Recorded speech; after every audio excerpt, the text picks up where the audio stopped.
Bueno, bienvenidos sean todos a la última ayudantía que vamos a tener del ramo. El día de hoy vamos a ver Support Vector Machines y redes neuronales. Y entre paréntesis también puedo comentar que tuve un ramo específico de cada uno de estos temas, así que vamos a condensar harto y vamos a ir más que nada como a la aplicación directa en vez de tanta teoría detrás de todo esto. Entonces, Support Vector Machine. El problema es que recientemente ha sido contratado por un laboratorio farmacéutico para generar un modelo que sea capaz de determinar en qué cantidad un nuevo medicamento es beneficioso considerando la edad del consumidor. Usted ha decidido generar un Support Vector Machine e inicialmente se le han entregado los siguientes datos para que pueda empezar a familiarizarse con la situación. Aquí tenemos nuestros datos, tenemos la cantidad de miligramos del medicamento, en años de la persona a la que se le administró y si es que es beneficioso o no. Y aquí tenemos esta situación graficada. Use el método que desee para encontrar el hiperplano que mejor separe estos datos para clasificarlos considerando márgenes rígidos. Ahora vamos a ver a qué nos referimos. Bueno, lo primero es recordar que en un problema 2D, el hiperplano que buscamos es una recta. Si es que fuera un problema 3D, estaríamos buscando un plano, ¿no? Eh, el hiperplano 3D, un plano, es bastante curioso. Bueno, el tipo de recta que podemos buscar, que queremos buscar, podría ser algo así, que todo lo que esté sobre esta sea catalogado como rojo y lo que esté por debajo sea catalogado como azul, pero esto obviamente está mal porque este termina siendo catalogado como azul. También podría ser algo como esto, también tiene algunos errores, también podría ser algo como esto, que también tiene algunos errores. Y sabemos que queremos maximizar el margen de support vectors o vectores de soporte de distintas categorías y que esta instancia está definido como este valor que tenemos aquí, donde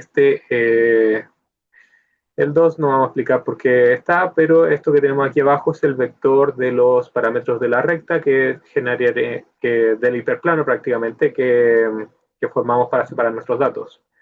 Y a esto le aplicamos una norma para ver prácticamente qué tan amplio termina siendo este espacio que estamos creando. Eh, bueno, y esto es lo que estoy diciendo prácticamente de que este vector W barrita es el vector de parámetros dependiente de nuestra recta separadora. Y aquí tenemos cómo se vería esta recta separadora en nuestro problema 2D. Es la ecuación de la recta que conocemos desde el colegio, pero expresado de esta otra forma. Esto implica que nuestro problema de optimización sería el que tenemos aquí. Queremos minimizar la norma de este vector de parámetros de la pendiente y aquí tenemos sujetos de estas condiciones que son prácticamente para todos los puntos que tenemos en nuestros datos. Y si queremos ver más detalle al respecto, podemos consultar en webcursos donde está todo detallado y mejor explicado. Ok, esto, lo que tenemos aquí, lo podemos expresar de la forma que tenemos aquí. Y a esto también le podemos hacer un par de transformaciones. Nos vamos a saltar muchos pasos, pero podemos llegar a lo que tenemos aquí, que es prácticamente el problema dual. Y estaríamos maximizando esta expresión que tenemos aquí. Y a esto tenemos varias restricciones. La viabilidad primal es la que teníamos originalmente. A eso le sumamos la viabilidad dual, la restricción dual, la estacionariedad y la holgura complementaria. Y esta es la que más nos interesaría. Y iríamos iterando con diferentes vectores de soporte hasta llegar a la solución. La cosa es que esto es un poco denso para el día a día, así que nos saltaremos el método tradicional. Si es que a alguien le interesa aprender bien esto, lo pueden implementar en sus casas, pero aquí nos interesa el que puedan usar una técnica que les pueda servir para las pruebas. Entonces, volvamos a la definición anterior del problema de optimización para ver qué es lo que podemos hacer.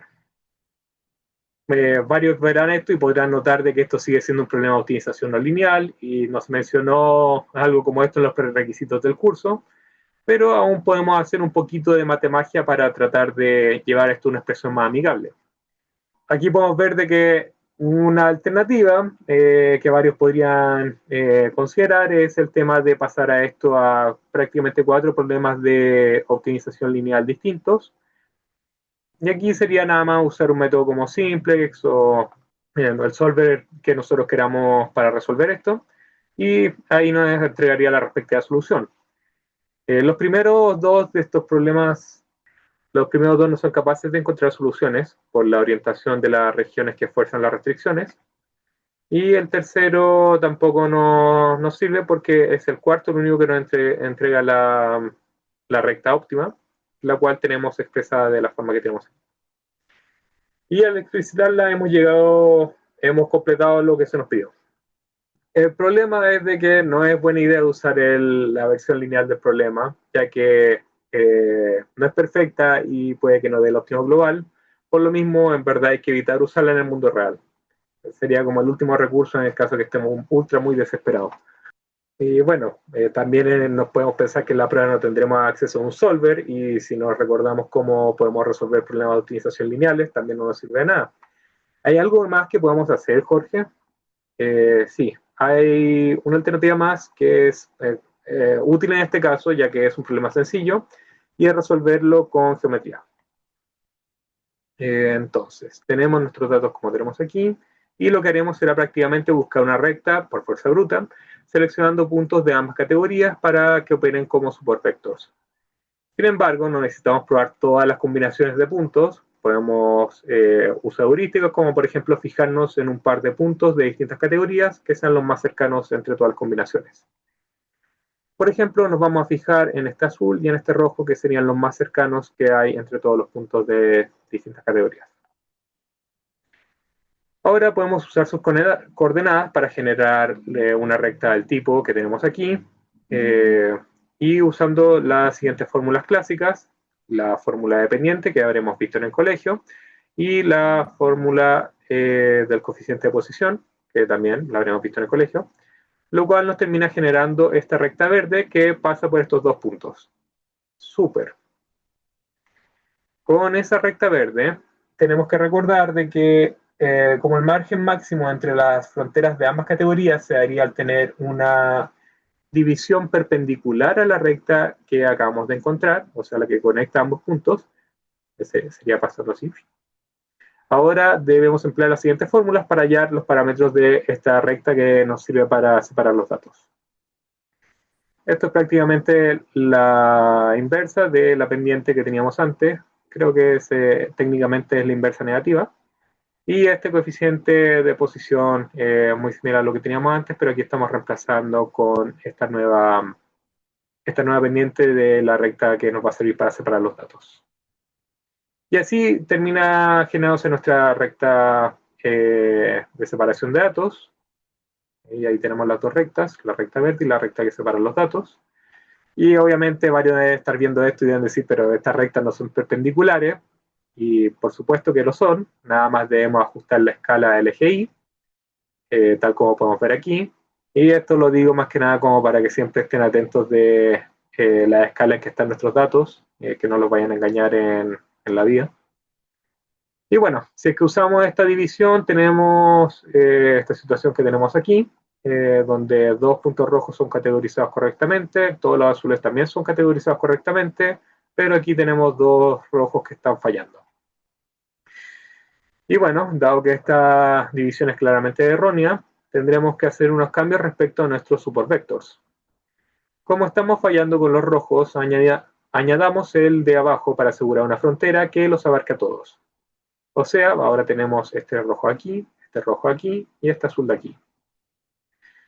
Ahora, en vez de generar una recta que una los puntos rojos y azules, iniciaremos con una recta que conecte nuestros dos puntos rojos. Nuevamente, las fórmulas que usamos del colegio las tenemos aquí y las usamos para generar esta recta roja que une nuestros dos puntos rojos. Y podemos notar que la pendiente de esta recta es la misma que la recta de división que queremos encontrar, pero aún nos falta el coeficiente de posición, el término B que tenemos aquí. Hay varias formas de encontrar este coeficiente de posición en nuestra recta de división. En este caso lo hallaremos con la ayuda de la frontera azul, y la pendiente de la frontera azul también será igual a la de la frontera roja, aunque debemos hallar el coeficiente, nuevamente posición, para que pase por el support vector azul. Para eso nada más necesitamos hacer este pequeño cálculo y listo. Ahí tenemos nuestra recta azul y ya tenemos nuestras dos fronteras. Finalmente, para encontrar el coeficiente de posición de nuestra nueva recta de división, es tan fácil como calcular el promedio de los dos coeficientes de posición de ambas fronteras, o sea, este término que tenemos aquí con este otro. Y eso nos termina generando nuestra recta que divide los datos que tenemos aquí, la recta blanca. Y bueno, aquí podemos ver una comparación de lo que obtenemos al haber hecho el cálculo a mano versus lo que obteníamos con el solver. Y nuestro resultado terminó siendo ligeramente distinto al que obtuvimos con el solver, pero esto es natural teniendo en cuenta que fuimos trabajando con números aproximados y todo eso. En pocas palabras, este método funcionó también como el del solver. El del solver quizás no nos funcionaba, insisto, a veces no da el óptimo global, pero es más rápido. Quizás algunos pueden decir que es más elegante, pero no lo recomiendo. Y bueno, por lo mismo siempre hay que ser moderados con nuestras aproximaciones para no desviarnos demasiado de los valores reales. ¿Alguna duda con lo que acabamos de ver ahora? Las dudas las pueden hacer tanto por el chat o pueden levantar la manito, lo que les parezca más cómodo. Ok, continuamos entonces al punto B. Le llaman desde el laboratorio confirmando que han descubierto que solo la edad determina si el medicamento es beneficioso para el consumidor, por lo que le piden que pase a trabajar con solo esa variable y de paso le entregan un mayor conjunto de observaciones. ¿Sigue siendo factible el categorizarlos efectivamente con Support Vector Machine? Justifique su respuesta. No será conveniente el tener nuestros datos ordenados para nuestro análisis, así que corrijamos eso. Aquí, magia, todo ordenado.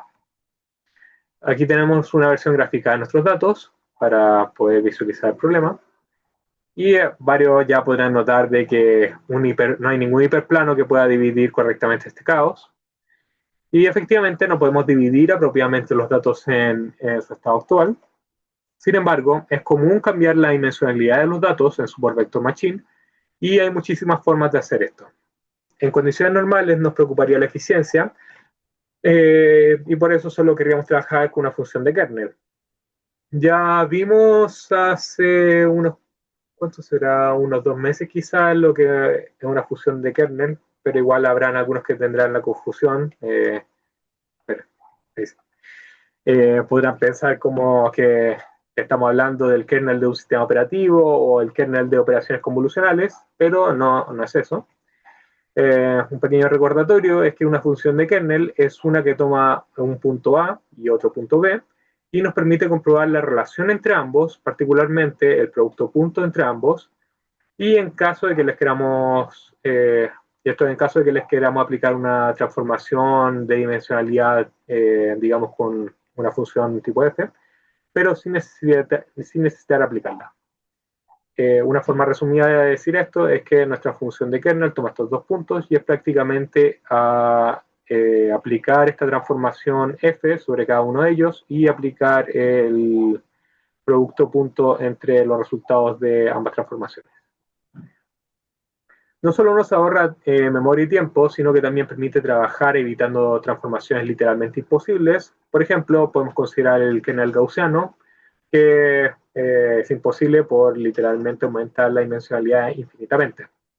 Sin embargo, eso nos da igual hoy, ya que en este caso podemos hacer la transformación que queramos directamente en nuestros datos para evaluar si son categorizables. Ok, ideemos el tipo de función que nos serviría. Tenemos entonces de que los valores de nuestros datos transformados deberían ser mayor a 0, o podríamos decir menor a 0, dependiendo de cómo nos tomemos estas etiquetas de sí o no.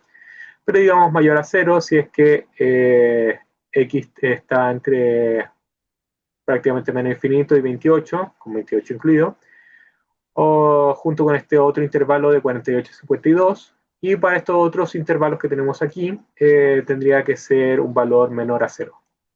Cualquier función que nos transforme los datos que haga esto nos sirve. Y bueno, obviamente podríamos hacer una función por tramos, pero ya que estamos en un curso de posgrado, optemos por hacer algo ligeramente más elegante. encontremos una función cúbica que satisfaga nuestras condiciones.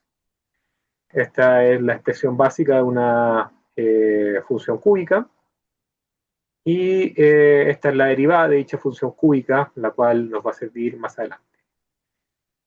Bueno, conociendo la función cúbica, sabemos que queremos que el término C sub 1 sea menor a 0, así que, porque así sabemos que prácticamente todo este intervalo que tenemos aquí va a ser un valor en los números positivos, y este otro tramo que tenemos aquí va a ser un valor negativo.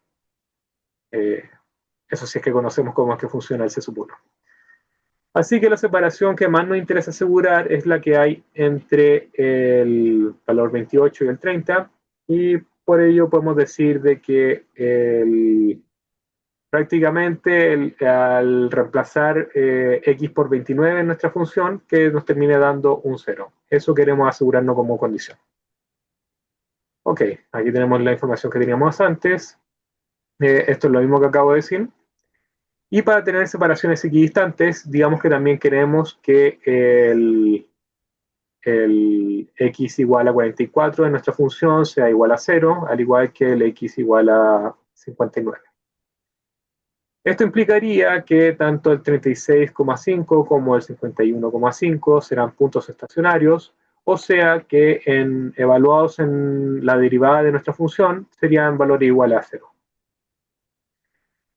Con esa información podemos hacer esta igualdad en la que estamos tomando prácticamente la derivada de nuestra función cúbica en ambos lados, pero aquí estamos reemplazando con el 36,5 y en este otro lado estamos reemplazando con el 51,5, y sabemos que estos valores van a ser iguales por la restricción que pusimos aquí.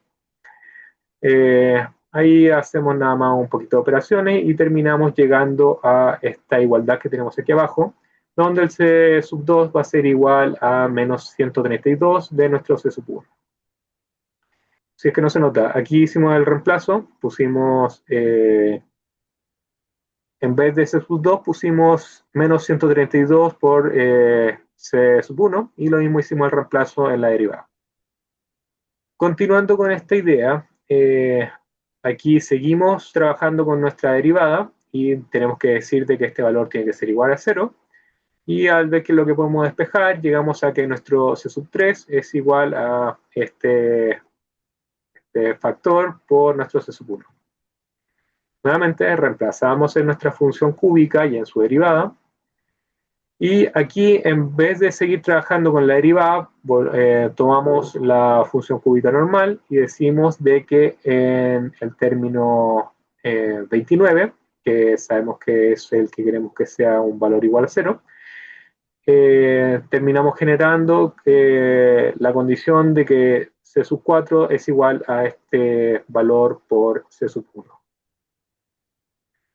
Ok, aquí ya hemos avanzado harto y no podemos encontrar un único C sub 1, así que hasta aquí llegamos con nuestros malabares matemáticos para ver qué es lo que podemos despejar. Como no hemos podido restringir más la función, tenemos infinitas funciones que nos sirven, es decir, distintos valores de C nos van a dar distintas funciones que son válidas para lo que estamos tratando de hacer aquí. Y veamos cómo nos quedó nuestra función usando C sub 1 igual a menos 1. Aquí tenemos nuestros nuevos datos, ahora le estamos incluyendo una nueva dimensión, y esta nueva dimensión está dada por la función que tenemos aquí, donde estamos metiéndole nuestros x que tenemos aquí abajo. Aquí también podemos notar de que hay algo raro, así que vamos a hacerle un pequeño zoom a i igual a 0, y efectivamente nuestros datos están ligeramente corridos, no es lo que queríamos. Y bueno, esto es un momento para deprimirse, nos equivocamos y ahora tenemos que calcular todo de nuevo, pero no es necesario calcular todo de nuevo. Tiene un error inconveniente, no es para tanto. Al final no necesitamos obsesionarnos con que todos nuestros cálculos sean perfectos de inicio a fin, si es que no lo piden por lo menos en lo que sea que estemos trabajando, ya sea en la prueba o en la vida. Y solo nos importa llegar a una función que nos permita separar los datos con una recta correcta. Entonces, veamos si podemos parchar nuestro pequeño error ajustando el último término, o sea, este que tenemos aquí también. a este otro valor que tenemos aquí. Y efectivamente ahí se desplazó lo suficiente, que aquí estamos logrando la separación que queríamos con el i igual a 0. Y perfecto, ahora sí que sí. Y como dijimos previamente, tenemos infinitas de estas funciones cúbicas que nos sirven. Aquí vamos a ver, pues este es con c igual a menos 0,001. Este es igual a menos 0,1. Este igual a menos 10. Este igual a menos 1000. ¿Por qué son puros valores negativos en el C sub 1, Jorge? Porque dijimos previamente que tiene que ser un valor negativo. Son infinitos, pero tienen que ser negativos. Y bueno, en resumen hemos demostrado que efectivamente podemos incrementar la dimensionalidad de nuestros datos, ya sea con una función cúbica como la que definimos o con otra que ideemos, para aplicar Support Vector Machine sobre ellos y categorizarlos sin problemas. Y ahí hemos terminado Support Vector Machine. ¿Alguna duda?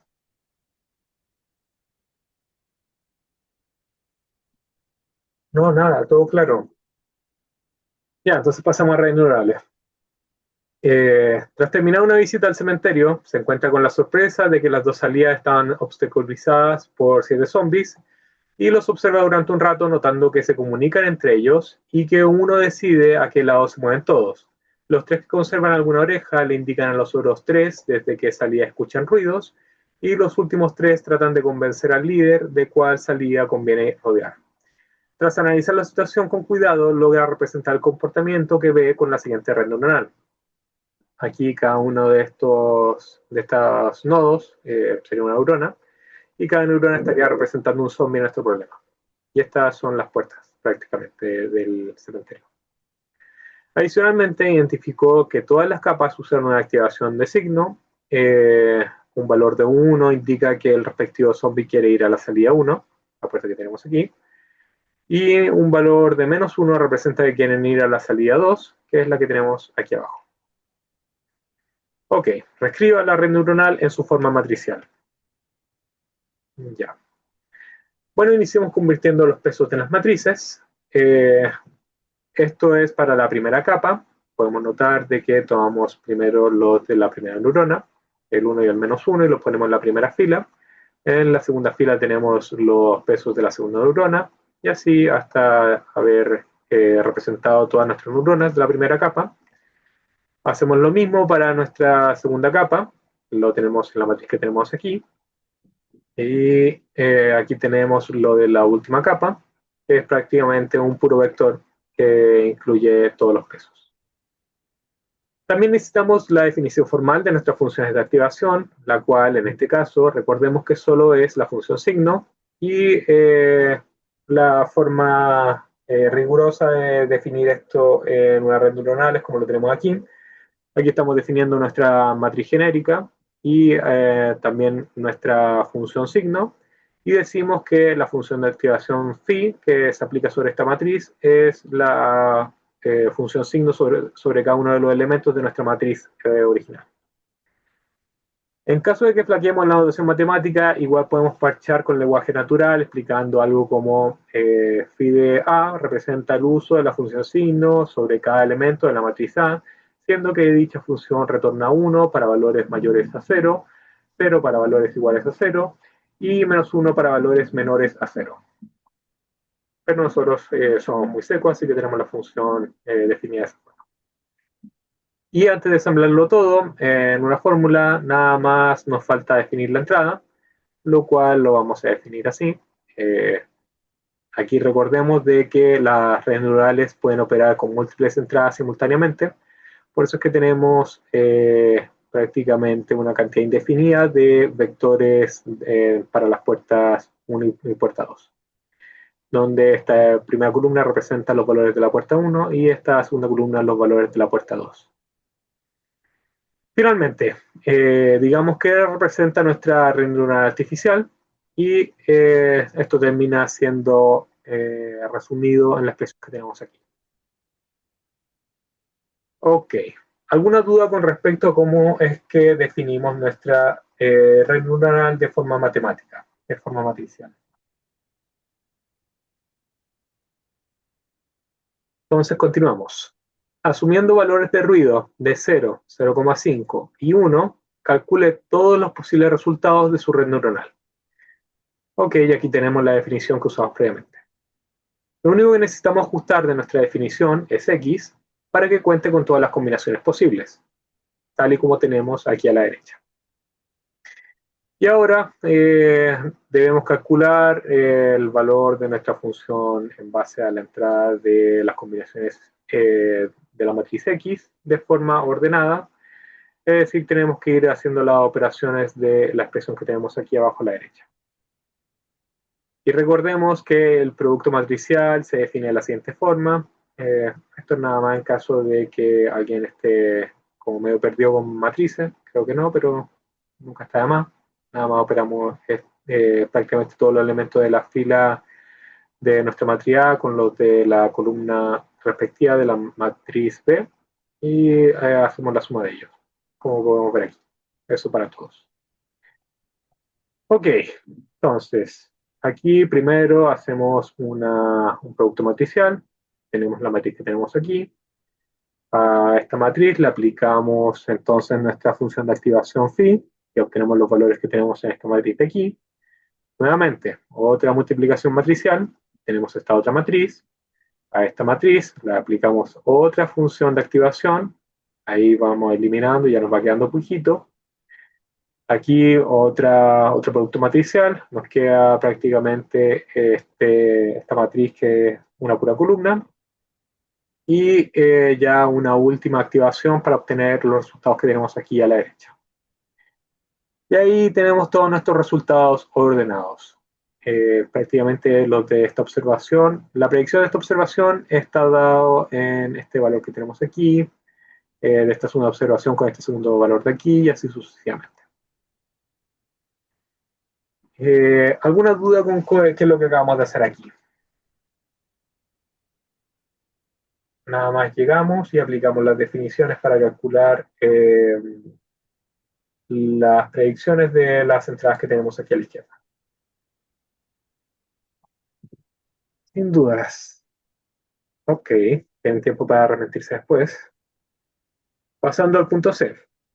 Si cada salida tiene un ruido base de 0 y el arrojar una piedra o caminar hacia una salida implica un ruido de 0,5, y correr hacia una salida implica un ruido de 1, analice la situación y define si existe alguna estrategia para escapar de esta situación en la que nos encontramos. Bueno, 0,0 es el caso base, en el que no se lanza ninguna piedra ni nos dirigimos a ninguna puerta, así que lo podemos ignorar. Al igual que el caso de 1,1, ya que no podemos ir corriendo a las dos puertas al mismo tiempo. El ir a la salida 1 es prácticamente un suicidio, ya que si es que podemos ver aquí, en todos los casos, ya sea caminando o corriendo, que vamos a la salida 1,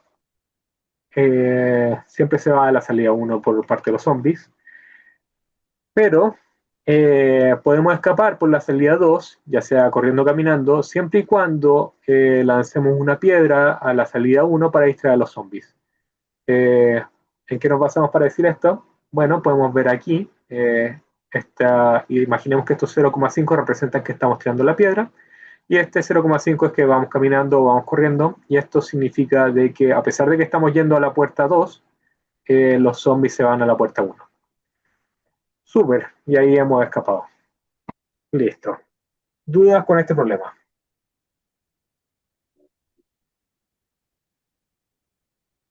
Pasemos a ver más redes neuronales ahora. Conversando casualmente en un bar, usted acepta una apuesta de $1 billón en que tendrá que demostrar que es capaz de aplicar el método de backpropagation y deberá aplicar dicho algoritmo sobre la red neuronal que se puede ver en la figura de la derecha, la cual opera con la función de activación sigmoide en cada una de sus neuronas. Reescriba la red neuronal en su forma matricial. Nuevamente, lo mismo que hicimos en el punto anterior. Un pequeño paréntesis en todo caso. Estos problemas de backpropagation no se da mucho. Creo que la tienen la gente, ni siquiera los mismos indios que son como expertos en el tema de aprendizaje automático, no hay mucho material, así que nada más quería adelantarles eso. Si es que quieren buscar al respecto después. Bueno, al igual que en capítulos anteriores, iniciamos con las matrices de los pesos. En este caso, los pesos de de nuestras neuronas están remarcados con estos dos rectángulos redondeados, tal como tenemos aquí. No se puede distinguir cuál es de cuál, pero porque prácticamente todos los pesos son iguales, pero ya sabemos que al final la primera fila representa la primera neurona, la segunda fila la segunda neurona. Y podemos hacerlo de otro orden. Podemos hacer, por ejemplo, de que la primera columna sea la primera neurona y la segunda columna sea la segunda neurona y así sucesivamente. Pero nada más importa que seamos consistentes con lo que usemos después para nuestras operaciones. Hacemos lo equivalente para los pesos de la segunda capa, como tenemos aquí, y nada más aquí nos quedan los de la capa final. Ahora, a diferencia de la vez anterior, pasaremos a definir los sesgos, dado que aquí sí tenemos sesgos, y nuestro vector de sesgos está definido como tenemos aquí. Nuevamente no podemos distinguir cuál sesgo es de cuál, pero prácticamente el primer valor es de la primera neurona y el segundo es de la segunda. Hacemos lo mismo con esta otra capa. Ahí queda nuestro vector de sesgos. Y el último vector de sesgos es prácticamente un puro elemento. Ahí estaríamos listos con nuestros pesos y sesgos. A esto le sigue la definición de nuestra función de activación, que recordemos que por el enunciado es la función sigmoide. Muy similar a lo que vimos previamente, tenemos la definición de nuestra matriz y la definición de nuestra función, y decimos de que nuestra función de activación phi está definido como el uso de nuestra función sigmoide sobre cada uno de los elementos de nuestra función, de nuestra matriz A. Y por supuesto, a esto se le suman nuestras entradas, las cuales definimos genéricamente, como tenemos aquí. Y ya nada más nos queda ensamblar todo, considerando el término R, que representa a nuestra red como una función, tal y como tenemos aquí. Listo, muy similar a lo que hicimos previamente. ¿Alguna duda con esto?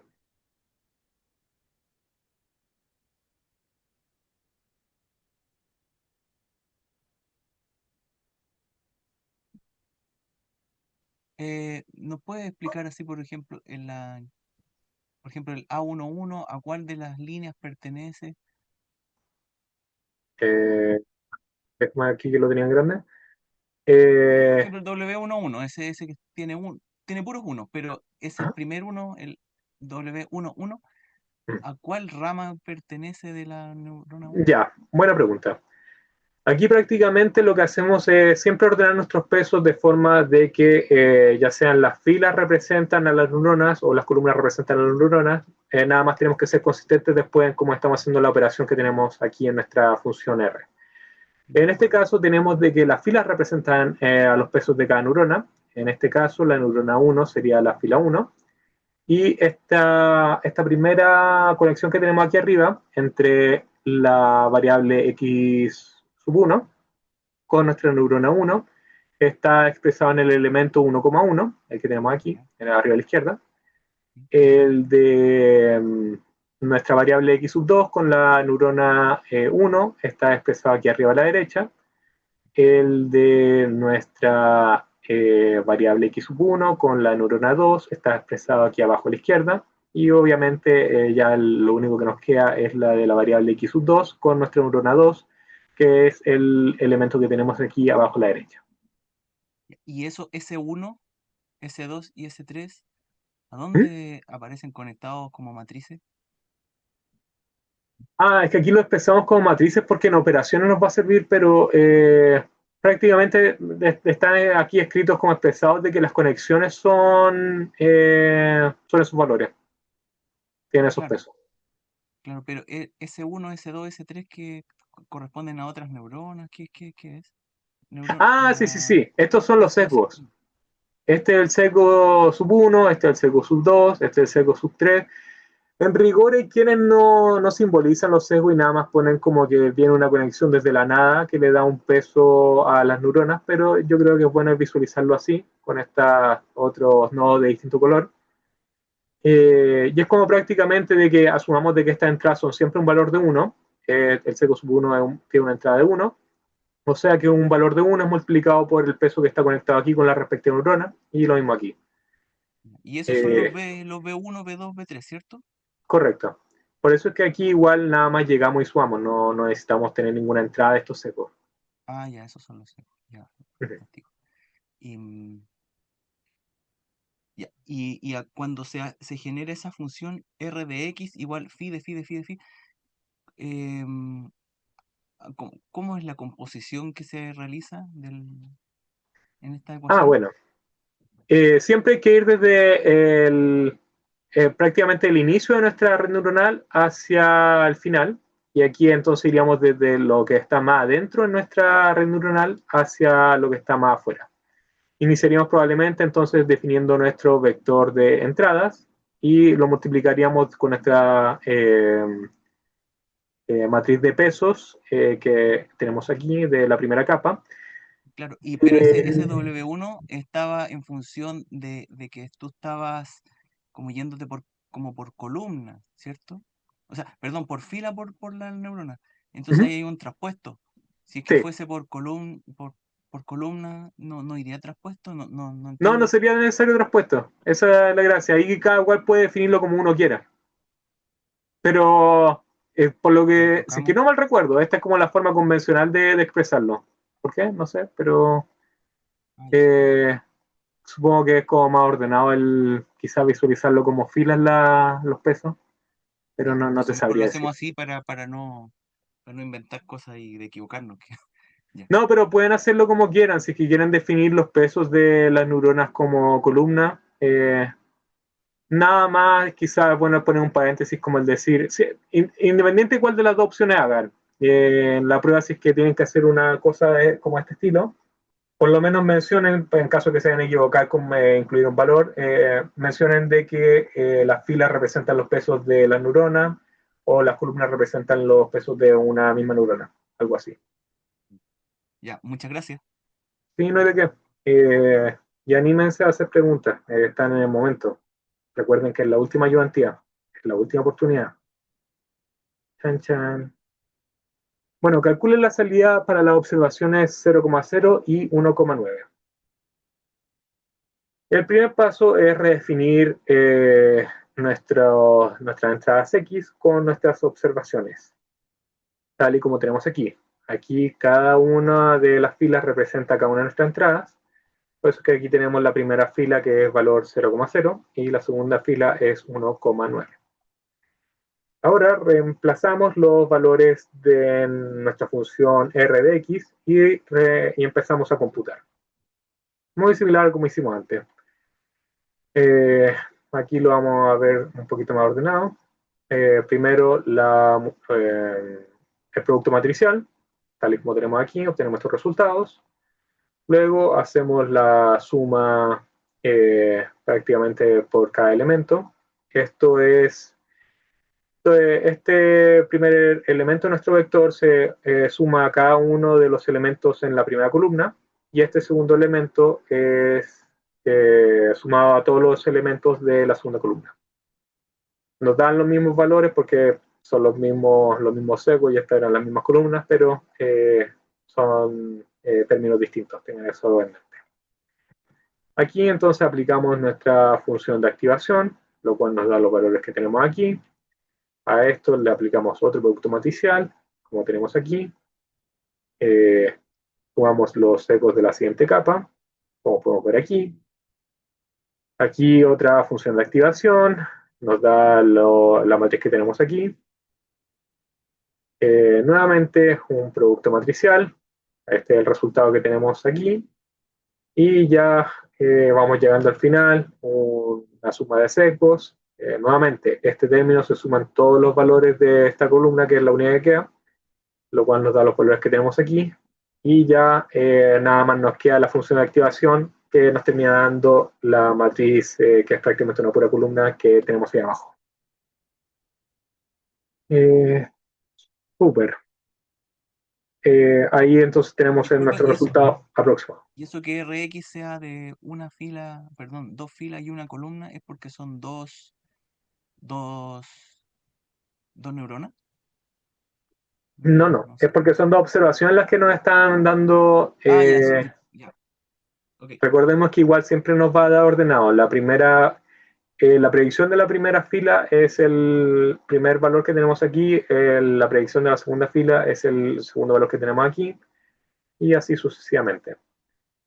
Hay un matiz que no vamos a ver en la ayudantía, pero también podríamos tener varias neuronas de salida, lo cual significaría que tendríamos varios de estas columnas, pero es la misma idea. Las predicciones para la primera observación serían halladas en la primera fila, las de la segunda observación en la segunda fila, y así sucesivamente. Ya, entonces, el tercer punto, el punto C. Considerando valores objetivos de -1 y 1 para las observaciones 0,0 y 1,9, respectivamente, calcule el error cuadrático medio de sus predicciones. Tengamos presente que la fórmula del error cuadrático medio es la que tenemos aquí, donde tenemos como entrada los verdaderos valores de nuestras etiquetas, los cuales tenemos aquí, el -1 y el 1.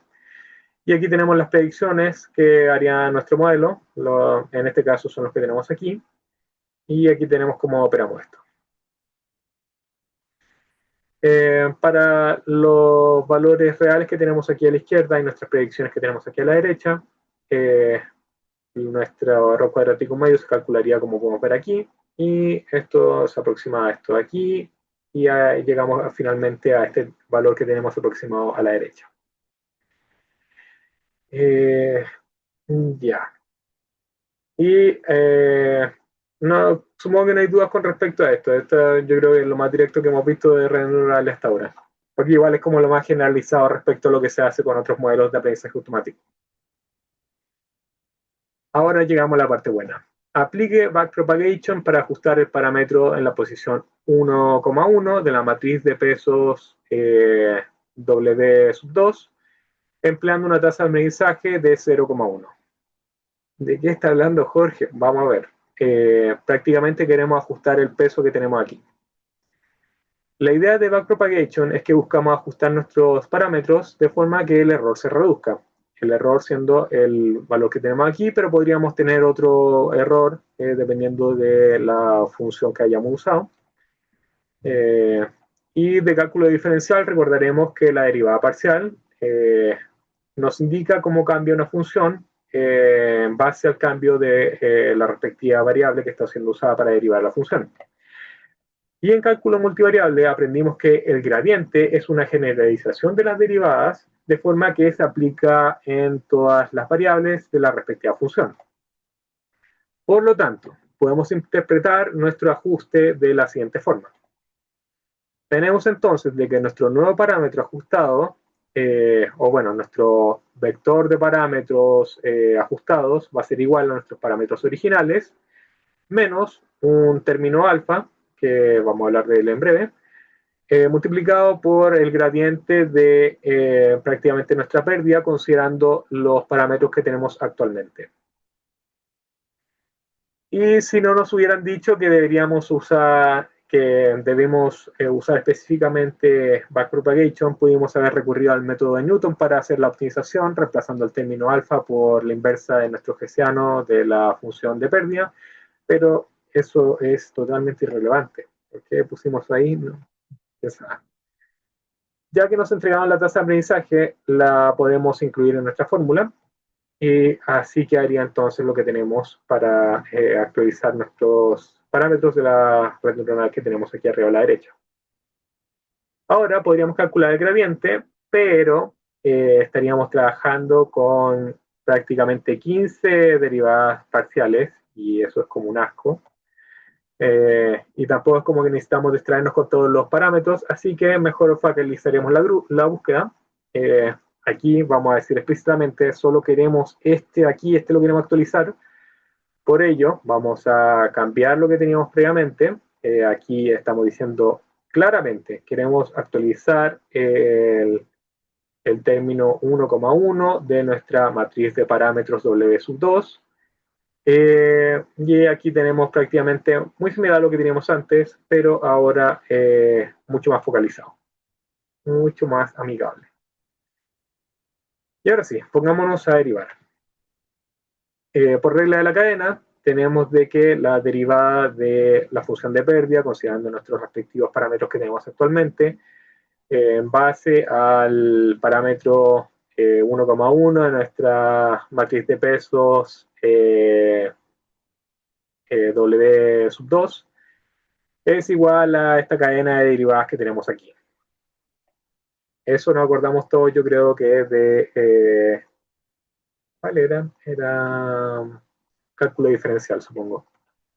O sería el multivariado. Bueno, de cálculo. Iniciemos derivando el primer término, entonces. Eh, tenemos entonces de que queremos aplicar esta derivada parcial sobre la función que tenemos aquí para calcular el error cuadrático medio. Y entonces, al aplicarlo, sacamos el exponente 2, lo dejamos multiplicando acá, y también sacamos este término negativo, el que tenemos aquí, y lo dejamos multiplicando aquí. Y bueno, aquí reemplazaríamos y sacaríamos este término y estamos muy contentos, pero no, esto no se hace. Lo debemos reemplazar hasta que no hayamos terminado de calcular todas las derivadas. Y aquí, de hecho, también hay un pequeño matiz de que ya no vamos a trabajar con... no estamos trabajando como de forma independiente prácticamente esta derivada del error cuadrático medio, sino que lo estamos considerando que este término, el término J, está aplicándose en todas las derivadas parciales que tenemos aquí. Pequeños matices que son necesarios para hacer la derivada. Pasemos entonces a la siguiente derivada. La derivada parcial en base a la salida de nuestra neurona 5, considerando para una observación J. Y aquí tenemos de que la salida sería igual a la función de activación que tenemos aquí, y aquí le estamos entregando como entrada prácticamente la ponderación de las salidas de estas neuronas por nuestros pesos que tenemos aquí. Y sumándole también nuestro sesgo. Ok, podemos reescribir nuestra función de activación como lo podemos ver aquí. Aplicamos aquí una derivada para sacar este término que tenemos acá afuera. Y bueno, no sabemos también de que la derivada del exponencial que tenemos aquí es equivalente a esto que tenemos aquí. Haciendo un poquito de simplificación ahora, sacamos bueno, el logaritmo se vuelve 1, esta derivada se vuelve menos 1, así que eliminamos el negativo aquí, y aquí ya hemos llevado a la expresión a lo que más podíamos simplificar por ahora. Ok, tenemos eso. Siguiente derivada. Aquí, como decía, la derivada parcial, considerando la salida de la neurona 3, para la observación J, la tenemos que aplicar sobre esto es la multiplicación del primer peso de nuestra matriz de pesos de la capa 3 por la salida de la neurona 3. Aquí también está el peso asociado a la salida de la neurona 4. Y aquí estamos sumando nuestro sesgo que podemos ver aquí abajo. Ok, reemplazamos con los respectivos valores que tenemos aquí arriba definidos, lo cual nos da que la derivada es igual a 1. ¿Por qué 1? Bueno, porque nada más esta es la variable que tenemos y está multiplicado por 1, así que 1. Es la más fácil que hemos hecho hasta ahora. Y la última derivada parcial que vamos a hacer es... Sí, la tenemos que descomponer prácticamente en la derivada parcial de la salida de esta neurona. La derivada parcial sobre la salida de la neurona derivando con la entrada de la neurona 3 para observación J. Y también tenemos que derivar en base a nuestro parámetro que estamos tratando de actualizar sobre nuestra entrada 3 para la observación J. Y esto es muy similar a lo que hicimos con esta derivada que tenemos aquí. Como podemos ver ahí, eso es bastante como copiar y pegar. Y ahora nada más nos queda el aplicar la derivada sobre la derivada prácticamente aquí a la derecha, es la que nos queda aquí. Y tenemos de que en este caso es nada más la salida de la neurona 1 para la observación 1. Súper. Aquí que estamos haciendo, ya estamos eliminando entonces nuestro 1 que ya no nos sirve, no nos da nada de información, y estamos aquí ya teniendo nuestra derivada prácticamente de la función de pérdida completa en base a nuestro parámetro que queremos actualizar. En este punto ya podemos reemplazar con las respectivas entradas y salidas. Estas son las que tenemos que considerar. Y ya hicimos los cálculos previamente, así que solo vamos a repasar los valores que tuvimos para encontrar los respectivos valores. Ok, como habíamos dicho, habíamos hecho primero nuestro producto matricial, luego el suma de sesgos, y aquí aplicamos una función de activación. Aquí hay algo que nos pueda servir. Sí, este primer vector que representa la salida de la neurona 1. Súper. Y así tenemos que ir rellenando prácticamente con cada una de estas. Tenemos que ir rellenando cada uno de estos valores. Ok, hicimos entonces un producto matricial, sumamos unos sesgos. ¿Hay algo aquí que nos sirva? La respuesta es que sí. Este primer vector representa la entrada antes de la activación que vamos a hacerle en la neurona 3. Súper. Y ahí seguimos función de activación, multiplicación matricial. Aquí sumamos eco. Y nuevamente hemos encontrado un término que nos sirve, la entrada de nuestra neurona 5. Y ya seguimos aquí hasta llegar al final, que esto es ya la salida de la neurona 5, que ya aplicando la función de activación. Y tenemos todos nuestros términos, reemplazamos. Aquí, simplemente para simplificar la operación, estamos teniendo una multiplicación por un vector de valores de 1, menos 1. Y hacemos las respectivas operaciones, restamos, multiplicamos, y aquí hacemos un producto punto para obtener el valor de cambio que tenemos aquí. Súper. Hemos llegado al final de esta búsqueda de la derivada. Y recordemos que estábamos haciendo todo esto para actualizar nuestro peso en la posición 1,1 de la matriz de pesos W sub 2. Es decir, estamos tratando de actualizar el peso que tenemos aquí, este que estoy rodeando con el láser. Y para eso ya nada más tenemos que reemplazar nuestro peso, el valor que tiene actualmente, es un 1. Tenemos ya que este es el valor de la tasa de aprendizaje, el 0,1 por el enunciado, lo tenemos aquí. Y hemos calculado nuestra derivada en base al parámetro que queremos ajustar sobre nuestra función de pérdida, valor que tenemos aquí y que también lo tenemos escrito aquí. Y esto aproximadamente nos da un nuevo parámetro de 0,9995, como tenemos aquí. Listo. Hemos actualizado un peso. Supongo que hay dudas. Si es que quieren pueden manifestar alguna que crean que sea razonable.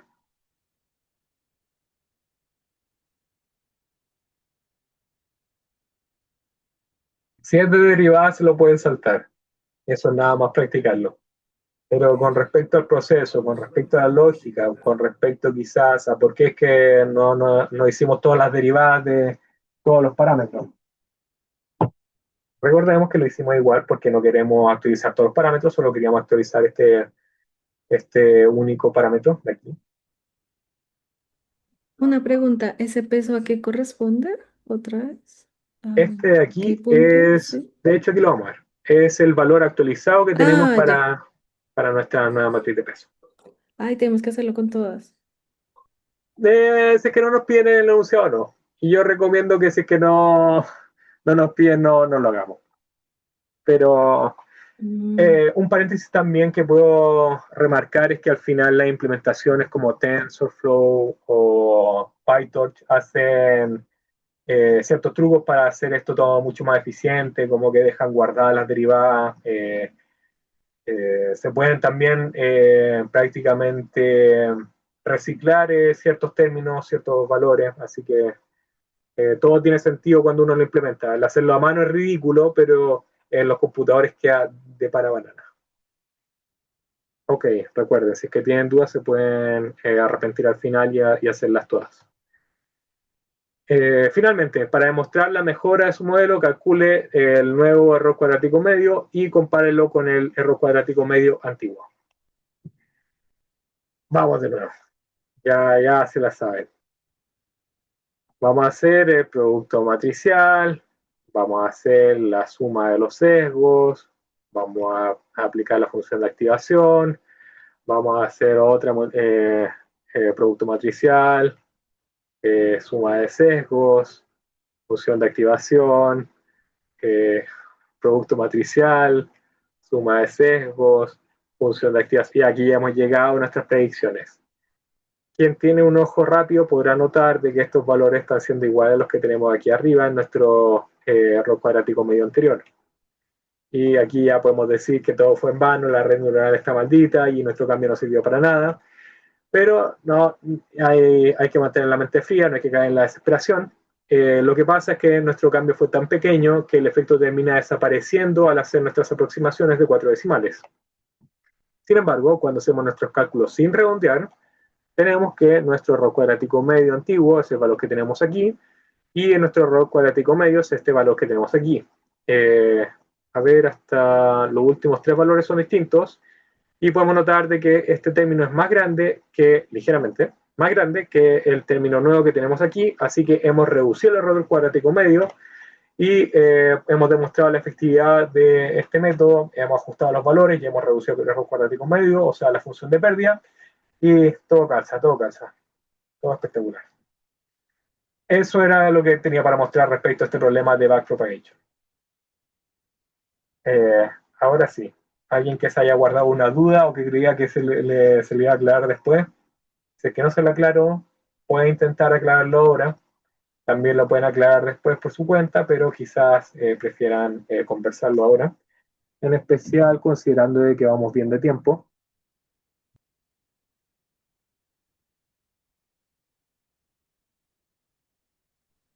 Eh, bueno, y este es un meme que es muy común en el mundo del aprendizaje automático.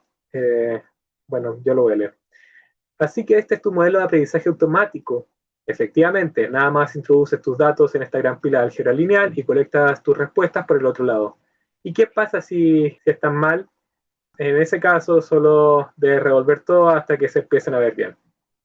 Eh, como pudimos verlo, es la esencia de las redes neurales. Malísimo el meme, Jorge. Sí, pero quería demostrarles de que ahora lo pueden entender. Y bueno, vamos a ver un poquitín más de redes neurales. Esto es más como para terminar de generalizar respecto a lo que se puede encontrar en el mundo de redes neurales, pero como una pincelada nomás. Usted se encuentra trabajando felizmente con su red neuronal cuando de repente la computadora se congela en medio de la inferencia y siendo que necesita el resultado de la red a la brevedad. Considerando que está trabajando con una única observación, que la activación de las capas que quedan es lineal y estas no tienen sesgos, usted se propone ampliar sus conocimientos para terminar los cálculos de su modelo a mano. Aquí tenemos el problema. Decimos de que aquí para la izquierda tenemos una red tremenda, pero estos son los valores que están entrando para lo que nos queda en nuestra red neuronal actual. Y no tenemos que preocupar de funciones de activación, ya que decimos de que todas las funciones de activación son lineales, es decir, lo que entra es lo que sale. Super. Calcule la salida entonces, el punto A, calcule la salida de la capa convolucional considerando que no se usa padding y el stride es igual a 1. Jorge, ¿qué carajo estás hablando? Yo solo sé perceptrones. Bueno, es probable de que en algún ramo de cálculo pasado hayamos visto lo que es una convolución. Esta es la expresión para una función continua. Como podemos ver aquí, una pequeña visualización del proceso. Es como iremos explicando cada uno de los valores que tengamos por una ventana que se va corriendo. Aunque en esta capa de redes neurales convolucionales, lo que estamos haciendo es algo más cercano a una convolución discreta, o sea que es con una cantidad limitada de valores. Como podemos verlo aquí, estamos expresando alguna sumatoria en vez de con una, vamos a ver aquí, con una integral como tenemos aquí. Ok, y eso es representado aquí. Es como que se mueve como más como un videojuego antiguo, como el de Space Invaders, pero es muy similar a lo que vimos antes. Y ya, pues entonces lo que vamos a ir haciendo es multiplicar este primer término con este primer término aquí, este segundo término con este segundo término aquí, este tercer término con este tercer término aquí, y luego los resultados de esas multiplicaciones los sumamos y los dejamos en nuestra nueva casilla que tenemos aquí, tal y como lo estamos viendo en la operación de aquí. Nuevamente, el término de nuestra entrada, el término 1 es multiplicado con el menos 1, el término menos 2 es multiplicado con este, prácticamente estos son pesos, con este peso de valor 2, y este término 3 es multiplicado con el peso menos 1 que tenemos ahí abajo, y la suma de todas esas multiplicaciones nos da un menos 8, que lo dejamos puestecito aquí. Y vamos haciendo lo mismo, multiplicando cada una de estas combinaciones. Más que combinaciones, como subvectores de nuestro vector original, lo vamos multiplicando con cada uno de estos. Vamos multiplicando, vamos haciendo un producto punto prácticamente con nuestro vector de pesos. Eso suena mejor. Y así vamos haciéndolo hasta el final. Listo. Y como nos dijeron nuevamente que la función de activación de todas las capas es lineal, los valores que obtuvimos son los finales para esta capa. Súper. ¿Alguna duda de cómo funcionan las capas convolucionales? Pequeño matiz también que es relevante. Lo que estamos viendo aquí es una convolución en una dimensión. Las que son más populares, por ejemplo, que se usan en procesamiento de imágenes, son de 2 dimensiones, y la única diferencia es que en vez de andar usando un vector, estamos usando una pequeña matriz, pero muy similar. Como que va en cada fila, pasando por columna en columna, y luego que termina de pasar por toda la columna, siguiente fila, columna en columna, y así va iterando por cada uno de los elementos prácticamente. Así. Y esto de padding y stride son como cosas para hacer estos saltos más interesantes. En el padding, por ejemplo, vamos a hacer de que rellenemos con ceros aquí al inicio y al final para tener un vector del mismo largo que el que te estamos dejando de entrada. Y el stride es prácticamente el tipo de salto que estamos haciendo. Aquí vamos haciendo saltos de 1 en 1, pero podríamos hacer saltos, por ejemplo, de 2 en 2. Es decir, habríamos saltado aquí del 1 al 3, del 3 al 5, del 5 al 7 y así. Eso es como la esencia, pero esto hay que practicarlo. Como muchas cosas en la práctica hace el maestro. Bueno, el punto B, calcule la salida de la capa de dropout y recuerde que estamos haciendo inferencia. Una capa de dropout usa una probabilidad para aleatoriamente convertir valores a cero. Como nuestra probabilidad es de 20%, podríamos simplemente convertir cualquiera de los valores a cero y decir que cumplimos con lo pedido. Por ejemplo, ya que tenemos 5 valores, el 20% sería uno de los valores que se convierte en cero. Podríamos decir ya, el 12 se convierte en cero. O podríamos lanzar una combinación de dados, un dado especial que tenga 5 caras, algo así, para ver cuál de todos convertimos en cero. Pero lo mejor sería siempre usar algún método de generación de valores aleatorios, acorde a la probabilidad que tenemos aquí del 20%, para determinar si cada valor puede ser convertido a cero o no. O sea, digamos de que tenemos un valor de 5 caras, con valores de 1, 2, 3, 4 y 5. Lo que haríamos sería el ver el primer valor, tiramos el dado, si es que es un 1, lo convertimos en 0, si es que no, lo mantenemos igual. Y hacemos lo mismo para el segundo valor, tercer valor, cuarto valor, quinto valor, todos tiramos el dado. No obstante, eso es solo para el entrenamiento y tiene el propósito de disminuir el sobreajuste. Como el enunciado dice de que esta predicción es de inferencia, los valores se mantienen iguales, o sea que la capa de dropout es totalmente ignorada, tal y como tenemos ahí. Pasemos a hablar entonces de la capa de pooling. ¿Cómo lo hacemos para calcularlo aquí? Las capas de pooling buscan reducir la dimensionalidad de los tensores mediante operaciones no paramétricas, como pueden ser el cálculo del promedio, el máximo o el mínimo de todo lo que le demos de entrada. También de forma similar a lo que vimos con las redes convolucionales, podemos hacer como distintos tipos de pooling. Podemos, por ejemplo, hacer que sean como que no tome todos los valores, pero como que tome de A3 y ahí que vaya haciendo saltitos y vaya sacando promedio para reducir, por ejemplo, si hubiéramos hecho algo como de 3 aquí, habríamos terminado con una salida también de 3 valores, porque tomamos estos primeros 3, estos 3 del medio y estos 3 de aquí, sacamos los promedios y así. En este caso es bastante predecible lo que debemos hacer. Tenemos nuestra capa de pooling que dice aquí promedio, así que sacamos el promedio de estos valores y obtenemos este valor que tenemos aquí, que va en nuestra salida de la capa. Ahí está. Y ahora toca la salida de la capa de concatenación, considerando que el valor solitario es el que va primero. La concatenación es la operación en que dos elementos son combinados para crear uno más largo del mismo tipo y se usa tanto en textos como en tensores o en números. Por ejemplo, podemos ver estos casos que tenemos aquí, donde el combinar la palabra pala con la palabra bra nos genera la palabra palabra. El combinar los números 20 y 24 nos genera 2024. Y el combinar los vectores 1, 2, 3 y 4, 5 nos genera el vector 1, 2, 3, 4, 5. Esta es una operación no conmutativa, así que el orden es importante. Y afortunadamente en el enunciado nos han dicho de que el último valor que obtuvimos, el menos 3,2, va primero, o sea, en el espacio de aquí arriba. O sea, lo que estamos haciendo, este valor lo pasamos aquí y lo combinamos en un nuevo vector con todos los valores que tenemos aquí. Porque aquí vemos la conexión de aquí, ahí y este también, ahí. Y ahí está. Y ya, finalmente, calcule la salida de la capa densa, que esta es la última capa que tenemos aquí, que es una pura neurona. Esto es un perceptrón, así que supongo que esto ya sí lo manejan. En este punto ya sabemos perfectamente cómo trabajar con una capa densa, nada más tenemos que hacer un producto matricial, como podemos ver aquí. En este caso es como un producto punto entre dos vectores, y nos termina generando el valor que tenemos aquí de 31,2, que va a la salida final. Y listo, eso era todo.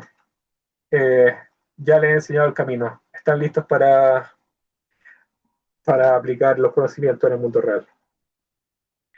¿Dudas con respecto a todo lo que hayamos visto?